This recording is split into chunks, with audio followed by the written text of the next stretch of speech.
నమస్తే పవన్ కళ్యాణ్ అన్న. ఎట్టా ఉన్నారన్నా? మీరేనా బాగానే ఉంటారు. ఏం లేదన్నా, ఈ పండగ రోజు నీతోంత మాట్లాడదామని వచ్చానన్నా. చూడన్నా, ఈ లెటర్లు నిన్ను అడగమని పంపారో మన జన సైనికులు వీర మహిళలన్నా. ఎన్నికల ముందు భలే మాట్లాడితే కదన్నా, మీరంతా నా కుటుంబం అంటివి, నా ప్రజలంటివి.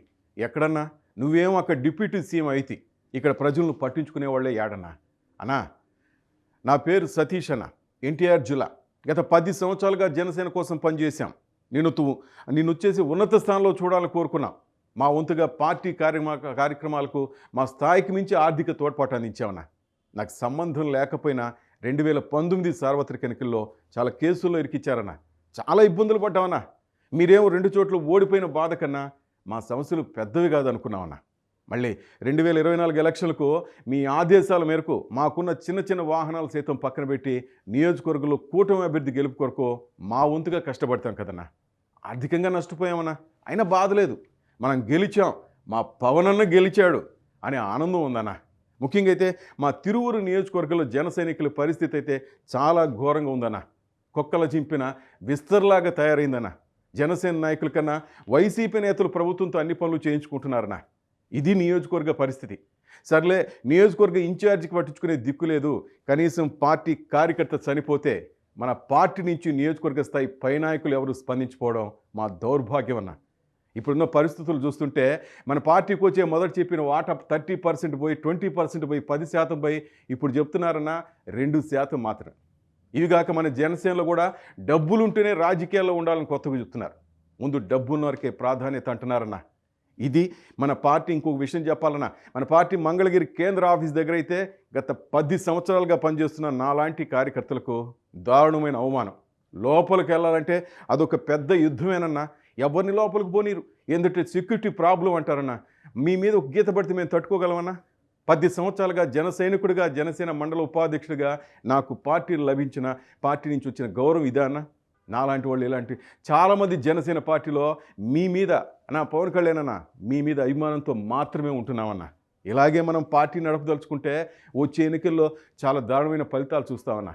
ఎంతమంది జన సైనికులన్నా, ఎంతమంది వీర మహిళలన్నా, ఎంతమంది తల్లులు గడప దాటి బయటకు వచ్చారు నా వీర మహిళలు. వాళ్ళకి నిజంగా ఆ చెల్లెళ్ళకి, అక్కలకి నిజమైన న్యాయం జరుగుతూ ఉందన్నా. నాలాంటి ఒక పేదవాడికి రాజకీయాలు అవసరమన్నా? అసలు నిన్ను చూసి వచ్చామన్నా. నేను ఊహించేందుకు వేరన్నా. ఇప్పుడు మన జనసేన పార్టీ నడుస్తున్న విధానం వేరు. మిగిలిన పార్టీలాగే మందు కూడా దరిద్రంగా తయారైంది అన్న. చెప్తున్నా అన్న, పేదవారు రాజకీయాల్లో రాకండి, మనల్ని నమ్ముకున్న కుటుంబం నాశనం అయిపోతుందని చాలామంది చెప్పారన్న. కానీ నేను నమ్మలా, మిమ్మల్ని అనుకున్నా, గుండెల్లో పెట్టుకున్నానన్న. అయితే ఇప్పుడు చెప్తున్నా, ఎవరిని నమ్మొద్దు. మనం లేకపోతే ఎవరు ఎక్కువ బాధపడతారో, ఎక్కువ సమస్యల్లో మునిగిపోతారో వారి కోసమే మనం బతకాలి. ఇదే జీవితం. ముందు మన కుటుంబం, తర్వాతే ఎవరైనా అనే ఒక ఇదిలోకి వచ్చేసానన్న. అన్న, ఇప్పటికైనా ఆలోచించిన, మంగళగిరి ఆఫీస్ దగ్గర ఎంతమంది జన సైనికులు, వీర మహిళలు నీ కోసం మాట్లాడాలి, నీతో మాట్లాడాలని, నీతో కలవాలని వస్తున్నారన్నా. కానీ లేదన్నా, నువ్వు కూడా ఈ రాజకీయాల్లో కీ అయిపోయినావన్నా. ఆ రోజు ఏదేదో మాట్లాడేసావు, కానీ ఈరోజు మేమంతా నీకు దూరం అయిపోయినా.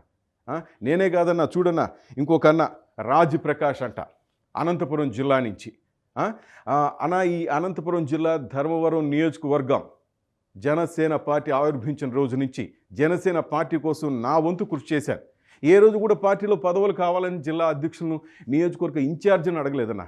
మా అన్నయ్య పవన్ కళ్యాణ్ గారు గెలిస్తే చాలని బెంగళూరులో ఒక చిన్న జాబ్ చేస్తూ వారంలో ఒకసారి ధర్మవరం వచ్చి మా వీధిలో 28వ వార్డులో పట్టణంలో జనసేన పార్టీ కోసం పనిచేశానన్న. అలా చేస్తుంటే ధర్మవరం నియోజకవర్గ ఇన్ఛార్జి ఆయన మధుసూదన్ రెడ్డి గారు నన్ను చేయొద్దన్నారన్న. కొద్ది రోజులు ఆగా. ఎన్నికలు సమీపిస్తున్న రెడ్డి గారేమో జనసేన పార్టీని బలోపేతం చేయటంలా. నాకు అర్థమైంది ఏం చేయాలి. 2022 సెప్టెంబర్ నెల ఆయన ఇంటికి వెళ్ళి 1.5 గంటల పాటు కూర్చొని మాట్లాడానన్న. ఆయన ఇప్పుడు వద్దు, ఏం అవసరం లేదు, పొత్తులో భాగంగా సీట్ నాకే వస్తుంది, గెలిచేస్తాం, అవసరం లేదని పొంతం లేని సమాధానాలు ఇచ్చాన్నా. కానీ నాకు పవన్ కళ్యాణ్ గారు ముఖ్యం, మా అన్న ముఖ్యం, నా పార్టీ జనసేన ముఖ్యం అని 2024 ఎన్నికల్లో ఇక్కడ బీజేపీ అభ్యర్థికి మద్దతు ఇచ్చాం. కూటమి గెలుపుకు కృషి చేద్దామన్నా. కానీ అప్పుడు కూడా మమ్మల్ని బీజేపీకి మద్దతు ఇవ్వద్దు, ప్రచారం చేయొద్దని నన్ను, నాతోటి జన సైనికులను ఇంటికి పిలిపించి అరిచారన్న.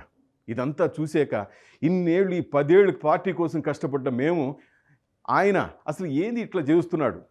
అయితే నేను ధైర్యం చేసి బీజేపీ అభ్యర్థికి మద్దతు ఇచ్చి కూటమి గెలుపు కృషి చేసామన్నా. అదృష్టం కూడా అక్కడ బీజేపీ గెలిచిందన్న.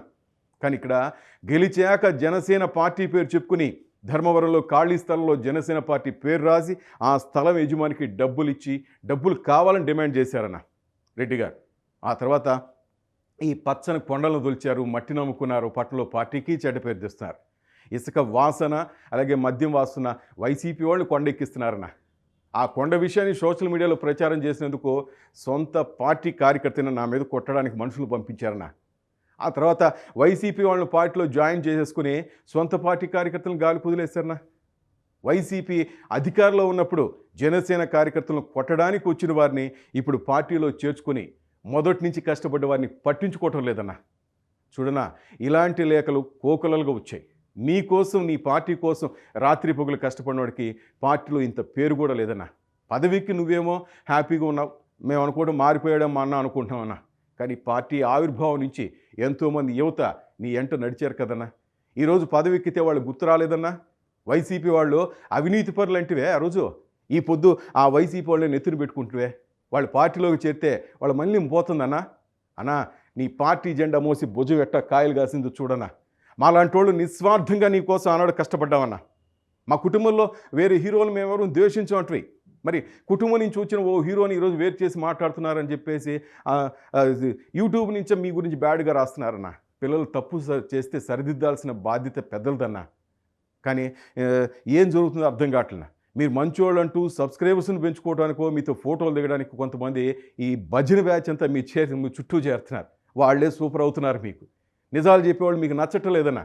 ఇలాంటి అబద్ధ ప్రచారం వలన ఎంతమంది దూరం అవుతున్నారో మీకు తెలుసన్నా. మీరు రోజు రోజుకి మాయలు పడిపోతున్నారన్న. మీ అభిమానులకు, వీరసైనులకు, వీర మహిళలకు మీరు అధికారంలోకి వస్తే సరైన న్యాయం జరుగుతుందని భావించాం.